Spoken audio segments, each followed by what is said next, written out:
Lo, nakita ko ulit siya, Lo. Doon sa may tubuhan. Talagang babalikan niya ako. Ano ang ibig mong sabihin? Sino? Yung nakita ko nung nakarang araw. Yung nakatuwad sa gilid ng bahay nila Ate Marina. Magandang araw po sa inyo.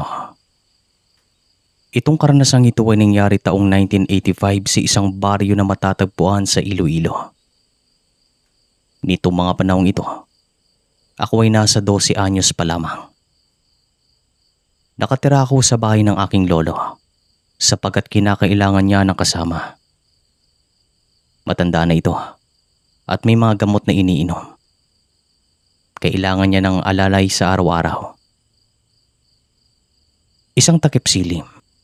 Habang ako ay naglalakad pa uwi sa aming bahay, ay nadaanan ko itong bahay ng aming kabaryo na isang buntis sa mga panahon ito. Itago natin siya sa pangalang Ate Marina. Ang kanyang asawa ay isang karpentero na minsan ay sumasama din sa mga proyekto ng aking tatay. At itago rin natin siya sa pangalang Kuya Raul. Habang naglalakad ako ay nakita ko si Ate Marina na nagwawalis sa labas ng kanilang bahay. Kanyang tinitipo ng mga tuyong dahon sa iisang bahagi at sisindihan niya ang mga ito. Nang sa ganon ay mataboy ang mga lamok. Nang matapat ako sa kanilang bakuran ay meron akong napansin sa gilid ng kanilang bahay. Isang tao na nakatuwad at nakatingin ng direkta kay Ate Marina. Nakakatakot ang kanyang mukha. Nanlilisik ang mga mata at naglalaway pa ito. Merong kaunting liwanag sa mga sandaling ito, kaya naman nakita ko siya. Ate Marina, sino yung nasa gilid ng bahay? Tumingin doon si ate at agad siyang napahiyaw nang dahil sa sobrang pagkabigla. Agad itong lumabas ng bakuran at tumungo sa aking kinaroroonan. Umalis kami at tumungo sa bahay nang dahil kinikilabutan ito. Pagkarating namin sa bahay ni Lolo, ay nagtataka naman ang matanda kung bakit kasama ko si Ate Marina. Oh, anong nangyari sa inyo? Bakit parang nakakita kayo ng multo? Lo, meron po kami nakitang nakatuwad sa gilid ng kanilang bahay. Naglalaway pong taong iyon. Nanlilisik din ang mga mata. Diyos ko, baka aswang yun. Dito ka na muna, Marina. Hintayin mong makarating si Raul. Bago pumatak ang 7:00, ay nakita namin si Kuya Raul na papasok na sana sa kanilang bakuran. Subalit tinawag namin ito at agad naman siyang naglakad papunta sa amin. Oh, Marina, ba't ka nandito? Kinuwento namin sa kanya ang lahat at hindi naman siya makapaniwala. Kaya pala tuwing madaling araw ay nagigising talaga ako. Tapos meron akong nadidinig na tunog. Para bang manok ang gumagawa. Isa lang ang ibig sabihin yan. Meron ngang umaaligid na aswang sa inyo. At baka yung nakita nyo kaninang hapon, aswang yon. Parang ayaw ko na pong bumalik sa bahay. Kinikilabutan po ako. Huwag kang magsalita ng ganyan. Kailangan mong maging matatag para sa asawa at anak mo. Ito po kasing unang pagkakataon na nakaranas kami ng kababalagan. Ano kayang magandang gawin namin? Meron naman siguro kayong mga kamag-anakan na nakatira malapit dito. Kung ako sa inyo, tawagin nyo para meron kayong kasama sa bahay nyo.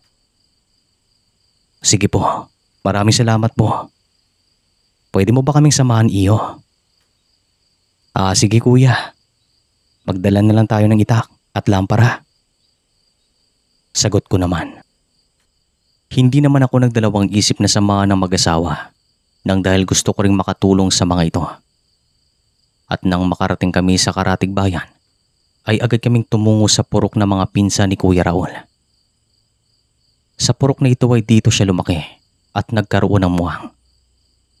Patay na ang kanyang mga magulang kaya naman ang kanyang kuya ang tumitira sa kanilang bahay. Humingi ito ng pabor sa kanyang mga pinsan at hindi naman siya tinanggihan ng mga ito. At makalipas sa mahigit 1 oras ay bumalik na kami sa aming baryo. At hinatid naman ako sa bahay ni Lolo.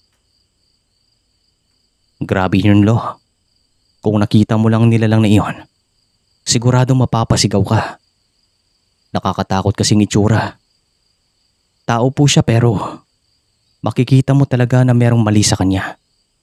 Hindi siya pangkaraniwan. Hayaan mo na yon. Siguradong hindi na yun babalikin na Raul. Nandoon na rin naman ang kanyang mga pinsan. Oo nga, Lo. Sana hindi na muling bumalik yon. Sabi nga ni Ate Marina, may mga gabi daw na sumasakit ang kanyang tiyan. Pero agad namang nawawala pagkalipas ng ilang minuto.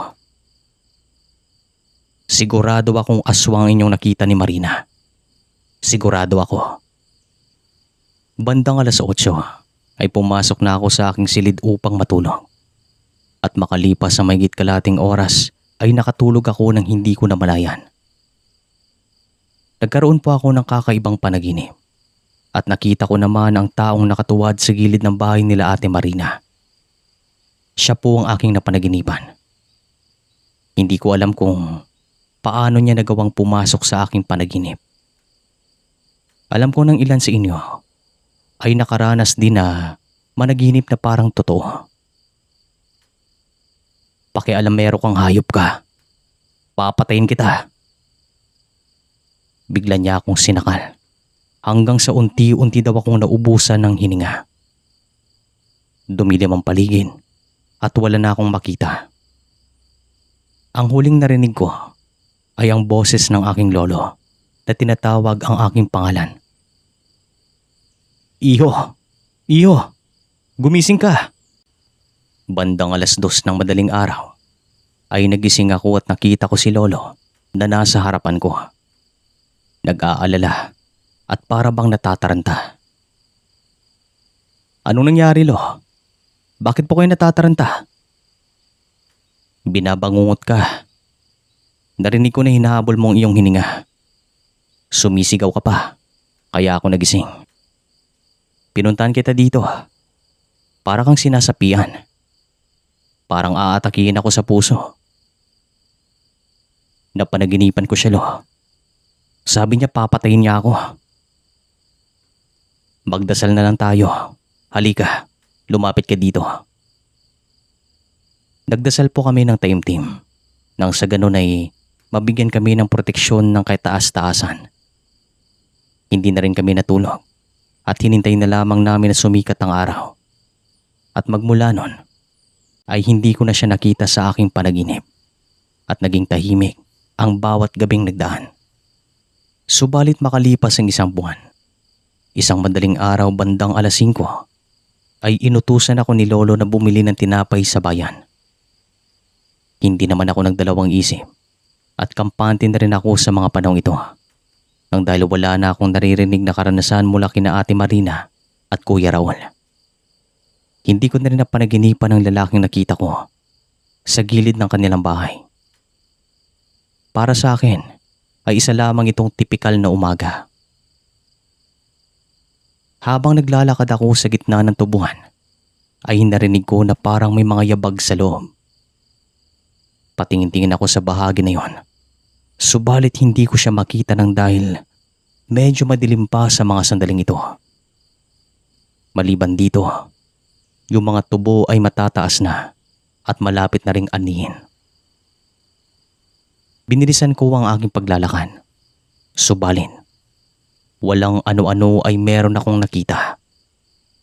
Nakita ko ang lalaking nakatuwad sa gilid ng bahay nila Ate Marina at Kuya Raul. Ito rin nakita ko sa aking panaginip na gustong pumatay sa akin. Nanlilisik ang mga mata at parang anumang sandali ay handa itong umatake sa akin ng walang sinasabi. At nung nakita kong kumukuha na ito ng buwelo, ay tumakbo na ako pabalik sa amin. At nang marating ko naman ang bahay, ay agad kong sinabi kay Lolo ang tungkol dito. Lo, nakita ko ulit siya. Doon sa may tubuhan. Talagang babalikan niya ako. Ano ang ibig mong sabihin? Sino? Yung nakita kong nakaraang araw. Yung nakatuwad sa gilid ng bahay nila Ate Marina. Nagsabi naman si Lolo na magmula sa araw na ito ay doon na muna kami matulog sa bahay ng aking mga magulang. Humingi na rin kami ng tulong sa isang albularyo at magmula nung binigyan niya ako ng isang panangga ay hindi na muli akong binulabog ng aswang na yon. At ayon man naman sa kanya o ayon pa sa kanya, isang bagong yanggaw ang lalaki ng dahil sa pinapakita niyang asal at kaya pa nitong pumasok sa aking panaginip. Pero hindi na muli niya kaming binulabog matapos akong tulungan ng albularyo nito. Hanggang dito na lang po ang kwento. Ang karanasang matutunghayan nyo ngayon ay aking naranasan taong 1998 sa isang baryo na matatagpuan sa Iloilo. Sa mga panahong ito, ako ay nasa 15 taong gulang at kadalasan ako yung sumasama kay Lolo sa pagbebenta ng mga gamit na ginagamit din sa araw-araw, katulad ng salakot, banig at iba pang mga bagay. Huminto ako sa pag-aaral para mabigyan daan ng aking 2 kapatid. Ako ang panganay at ang aming mga magulang ay maaga namang namayapa ng dahil sa isang malaking aksidente sa aming bayan. Baling 2 kong kapatid ay ang siyang nag-aaral sa mga panahong ito. Isang umaga ay napagpasya naming tumungo ni Lolo sa isang bayan na hindi pa namin napupuntahan. Ang bayan na ito ay may kalayuan mula sa amin. Pero bang sabi nga ni Lolo, kung hindi namin susubukan ay hindi namin malalaman. Baka sakaling maraming bumili sa amin at maubos pa ang aming mga paninda. Kami rin po ang gumagawa ng mga ito, sapagkat ito ang minulatang trabaho ng aking lolo at tatay. At habang ako ay lumalaki, ay natutunan ko kung paano gumawa ng mga salakot at banig. Oh, bitbitin mo ng lahat ng mga paninda natin at tayo ay aalis na. Kukuha lang ako ng kanin at ulam. Sige Lo, hihintayin ko na lang kayo sa labas ng bahay at damihan nyo na lang po ang kanin para hindi tayo gutumin sa kakalakad. O sige na, lumabas ka na ng bahay. Lumabas naman ako Sir Chris habang bitbit ang mga paninda naming banig at salakot. At makalipas ang ilang minuto, lumabas si Lolo na may dalang mga kanin at ulam. At sinimulan namin ang paglalakad patungo sa bayan na aming pupuntahan. Matapos ang mahigit 1 oras na paglalakad ay nakarating kami doon at sinimulan namin ang pagtahak ng daan papasok. Masukal at liblib ang bawat baryo. Wala pang gaanong bahay at hindi pa masyadong marami ang populasyon. At nang marating namin itong pinakaunang baryo, ay merong bumili sa amin ng 2 salakot. Sapagkat gagamitin daw niya ito sa palayan na kung saan siya nagtatrabaho. Tag-init na rin kasi sa mga panahong ito, kaya marami naman ng ginawang salakot ni Lolo. Pagkatapos namin sa unang baryo, ay lumipat kami sa pangalawa at halos lahat ng mga taong nakatira doon ay sinalubong kami ng matatamis na ngiti. Tinuring nila kami na tunay na bisita. May mga bumili sa amin, kaya naman ang natitira sa amin ay ang banig na ginawa mismo ni Lolo. Nang mapadpad kami sa isang purok, ay tinawag kami ng isang matandang lalaki na sa tansya namin ay nasa 70 pataas na ang kanyang edad. Halika kayo dito, bibili ako ng banig. Akin na yan. Lo, kukunin daw niyang banig. Mukhang maaga tayong makakauwi Oo nga po. Sa awa ng Diyos, naubos rin ang ating mga paninda.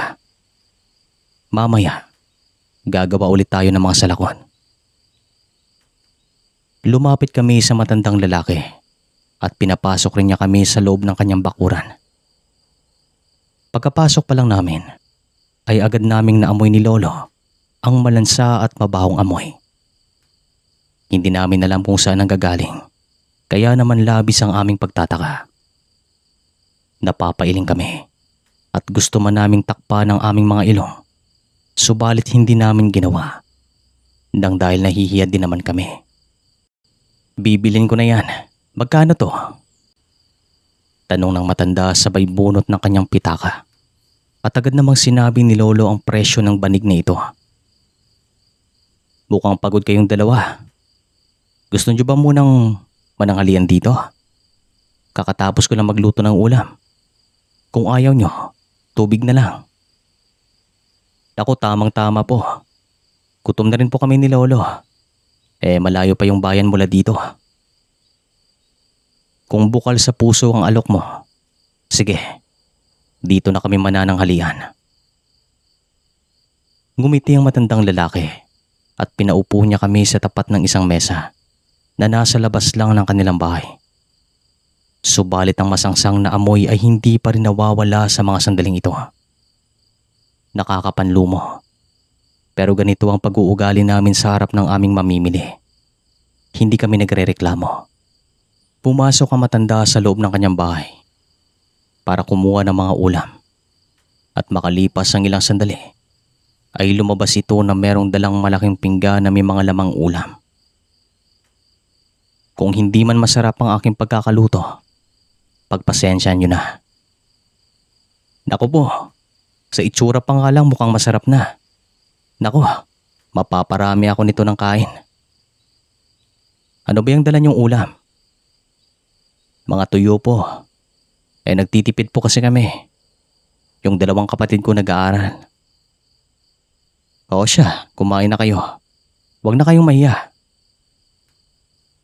Makalipas ang ilang segundo, magmula nung natikman ko ang kanyang niluto, ay agad akong napailing sapagkat matabang at walang kalasa-lasa. Maliban dito, ay meron akong nakikitang puting likido na kung tawagin namin ay mga danlak. Nakakadiri at kadalasan ay makikita lamang ito sa katawan ng isdang hito. Nang dahil naman dito ay nagtinginan kami ng aking lolo at hindi naman nagtagal ay huminto kami sa pagkain sapagkat hindi namin kayang lunukin ang ulam na binigay sa amin ng matanda. Kinain na lamang namin ang mga tuyo na baon namin nang sa ganon ay magkakaroon ng laman ng aming mga tiyan. Oh, bakit hindi nyo kinain ang ulam na hinanda ko para sa inyo? Pangit bang lasa? Hindi naman po sa ganon.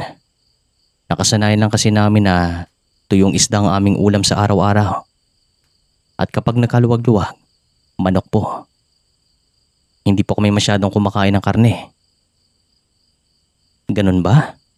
Di sana, hindi na ako nag-abala pa sa inyo. Sabi ng matanda. At nagulat po kami ni Lolo nang bigla itong nagalit. Ito namang lolo ko ay sumenya sa akin na kami umalis na at ihinto namin ang pagkain sa loob ng kanyang bakuran. Nahihiyaman kami pero may kutob kaming hindi maganda sa kanya. At nang mapasulap ako sa loob ng isang kwarto, ay nagulat ako nang makakita ng isang pusang itim. Malaki at hindi pangkaraniwan kung pagbabasehan ng kanyang katawan. Naninilaw din ang mga mata. Lo, umalis na po tayo, Lo. Bilisan nyo. Pasensya na po sa abala. Sa gusto nyo o hindi, aalis na po kami. Naku, hindi pwede. Wala man lang kayong kinain sa hinanda kong ulam. Pulalas ng matanda. At sa mga sandaling ito ay ramdam na ramdam ko ang kanyang galit. At pagkatingin ko ulit sa bintana, ay wala na doon ang pusang itim. At kami naman ni Lolo ay dali-daling lumabas ng bakuran. Bago kami makalayo, ay nakarinig kami ng tunog na nanggagaling mismo sa loob ng bahay. Tunog na hindi namin alam kung gawa nga ba ng isang ibon. Pero ang sabi ng aking lolo, gawa ito ng ibon na tiktik. Isang senyales na merong aswang. Sa lahat po ng baryo na aming pinuntahan, ay itong baryo na ito ang hinding-hindi na namin babalikan kailanman. At nang marating namin ang bukana, ay nakasalubong namin ng isang taong bumili sa amin ng salakwan. At nagtanong ito kung ano ang nangyari sa amin, sapagkat ang aming mga bibig ay meron pang mga pagkain. Ang mga baon namin ay hawak-hawak pa namin. Ano pong nangyari sa inyo? Saan po kayo galing? Dito ko na inilarawan ang itsura ng matandang bumili sa huling banig namin. Dito naman namin nalaman na may mga kwento na sa purok na iyon. Lahat ng nakatira ay mga aswang. Parang isang angkan daw sila doon at galing pa sa isang isla na matatagpuan din sa Kabisayaan. Nag-alala naman itong mama kung meron ba kaming kinain sa bahay ng matanda. Pero ang sabi namin ay tinikman lamang namin ang niluto niyang ulam. Yun lang, at wala na kaming ibang ginawa. Agad naman kami naglakad ni Lolo pabalik sa aming bayan at kailanman hindi na muli kaming babalik pa sa baryo na iyon sapagkat ayaw na naming maulit ang karanasang ito. Isa lang din naman ang leksyon na nakuha namin dito. Huwag na huwag makikain sa bahay ng hindi mo kakilala sapagkat hindi mo alam kung anong meron sa iyong kinakain. Maraming salamat po sa inyo. Magandang araw po sa inyo. Itong karanasang ito ay nangyari taong 1987 sa isang baryo na matatagpuan din sa Iloilo. Sa mga panahong ito ay magandang takbo ng buhay namin sapagkat yung nanay at tatay ko ay merong malawak na tubuhan at ilang mga negosyo sa aming bayan.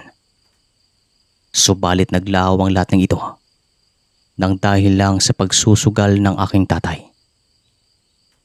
Naniniwala ako na nasa kamay ng bawat tao ang kanilang kapalaran at meron tayong pagpipilian.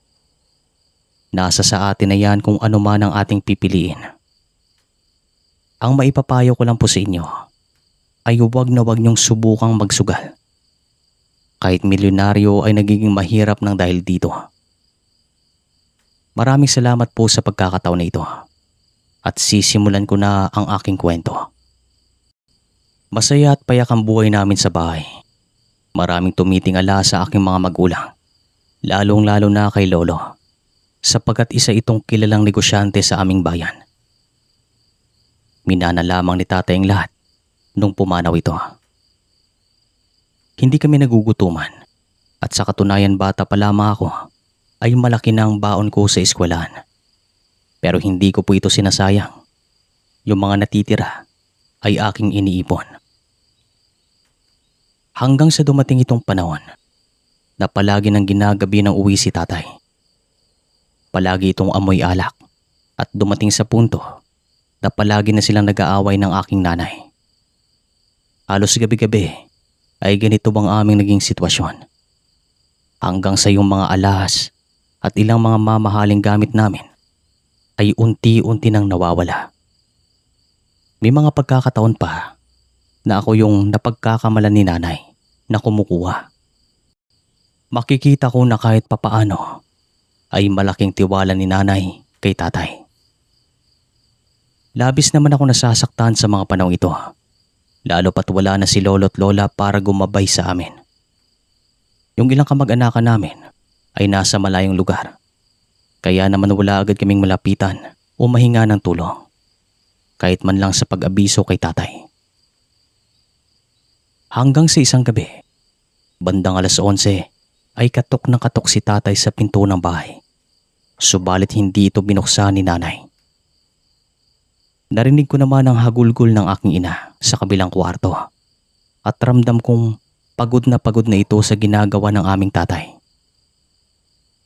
Pinuntahan ko ito sa loob ng kanilang kwarto para kumustahin at nalaman ko sa kanya na yung titulo ng aming lupain ay naisangla ni tatay.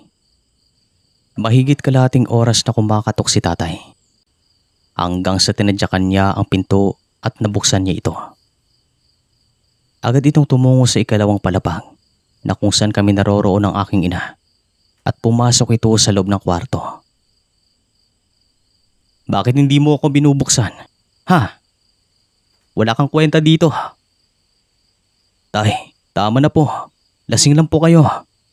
Magpahinga na po kayo. Huwag kang makialam. Sabay sampal sa akin at agad akong natumba. Parang nanilim at umikot ang aking paningin sa mga sandaling ito at hindi ako makapaniwala na nagawa ito ng aking ama. Inisip ko naman na baka nang dahil sa kanyang mga o sa kanyang mga napatalo at problema ay palagi nang umiinit ang kanyang ulo. At kami ni nanay ang sumasalo ng lahat ng ito. Kumbaga, kami yung napagbubuntungan ng galit. Walang kaabog-abog habang nag-aaway silang dalawa ay isang kalabog naman ang narinig namin sa bubong ng bahay. Nasundan ito ng mabibigat na mga yabag na paikot-ikot lang sa bahagi na kung saan kami naroroon. Lahat kami napatingala at nagtataka kung sino ang naglalakan. Hanggang sa nakita namin na si tatay ay biglang natumba at nangisay habang tumitirik ang kanyang mga mata. Nagpanik naman kami ni nanay at agad namin siyang nilapitan. Pero parang umiba ang mukha ni tatay at tila ba malapit na siyang mamatay sa mga sandaling ito. Meron naman siyang binabanggit na pangalan pero hindi namin kilala ni nanay. Inila namin si tatay palabas ng kwarto upang makalangap ito ng sariwang hangin sapagkat meron kaming veranda sa ikalawang palapag. Hindi namin siya kayang buhatin kaya naman ito ang aming ginawa. At makalipas ang ilang sandali ay gulat na gulat kami ni nanay nang may lumundag sa aming veranda. Isang malaking pusa na nanlilisik ang mga mata at namumula na parabang anumang sandali ay handa siyang tumalon sa nakandusay kong tatay. Subalit, niyakap siya ni nanay at nagsabi na kahit anong mangyari ay hindi siya makakapayag na masakta ng aking ama. Sa ganitong sitwasyon ay nakita ko na kahit ano pa ang ginawang mali ng aking ama ay hindi pa rin mawawala ang pagmamahal ng aking ina sa kanya. Dito ko nakita ang totoong pagmamahal. Nang dahil naman sa 10 taong gulang pa lamang ako sa mga panahong ito, ay parang hihimatayin ako sa takot. Nang dahil yung pusang itim na ito ay malaki at hindi pangkaraniwan. Tulong! Tulungan niyo po kami! Naldo, tigilan mo na kami. Pasensya ka na sa ginawa ko. Hindi na ito ang tunay na pangalan ng taong binabanggit niya ng paulit-ulit. Sa isang kisap lang ay naglawang pusang itim na parang bula. Pero sa tingin ko ay meron siyang ginawa sa akin upang hindi ko mamalayan na aalis na ito sa aming harapan. Dito na rin unti-unting bumalik sa normal si tatay. Nang makabangon na ito, tila ba nahimasmasan siya at hindi mapakali. Natauhan ito habang nakatitig sa nanay kong umiiyak. Tila ba naawa ito at hindi na kayang tignan na umiiyak si nanay. At hindi nagtagal ay pumasok kami sa loob ng kwarto at labis naman ang pagsisisi ng aking ama at napag-isip-isip niya na malaking kanyang natalo sa sugal.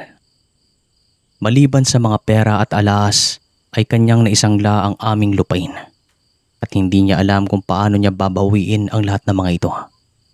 Pero ang isang bagay na ginawa ni tatay upang maibalik ang tiwala at dating sigla ng aming pamilya ay ang huminto sa pagsusugal.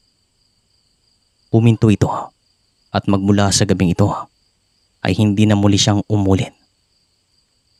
Yun nga lang nahirapan kaming maibalik ang lahat ng mga nawala. Hindi na rin sila umaasa na maibabalik pa. Pero ginawa namin ang paraan at nagtulungan kami para maibalik ang mga nawala. Kinabukasan sa pagsikat ng araw ay tumungo kami sa isang albularyo upang masuri si tatay sapagkat ang kanyang pakiramdam ay hindi maganda. At nang makarating kami sa albularyo ay agad siyang inasikaso. Ang sabi naman sa amin ay merong nakalaban si tatay na lingid sa kanyang kaalaman at merong laing aswang. At ito na nga ang binabanggit niyang si Naldo. Hindi lang akalain ni tatay na meron pala iyong lihim. Nagkapikunan daw sila sa may sabungan sapagkat nagkapustahan daw mga ito. Pero si tatay ay natalo at wala ng pambayad ng dahil sa pagkadesperado. Pero mabuti naman at naging maayos din ang lahat at hindi na muling lumala ang aming sitwasyon. At habang lumilipas ang mga buwan, ay unti-unti na rin naging maganda ang aming sitwasyon at si tatay ay unti-unti nang nakaligtas sa kanyang pagsusugal. Talagang huminto ito ng tuluyan para sa kapakanan ng aming pamilya at mga negosyo. Kasi kung hindi ito huminto, malamang ay mas magiging malala ang aming sitwasyon. Tandaan nyo na yung pagsusugal ay talagang nakakasira ng pamilya at walang magandang maidudulot sa buhay. Ang panalo ay minsan, pero ang talo ay kadalasan. Maraming salamat sa pagkakataon na mabasa ang kwento na ito. Isa pa ako sa mga masugid na taga-subaybay at sa ngayon ay meron pa rin naman kaming mga negosyo, pero ako na ang naging tagapamahala. Isa pa rin kami sa may marangyang buhay dito ngayon sa aming bayan. Maraming salamat po sa lahat at naway lumago at dumami pa ang tagapakinig sa channel na ito. Maraming salamat sa pagbigay nyo ng kaunting oras sa kwento namin. Hanggang sa muli at hanggang dito na lang ang aking munting kwento. Maikli lamang ito, pero nagpapasalamat ako sa pagkakataon.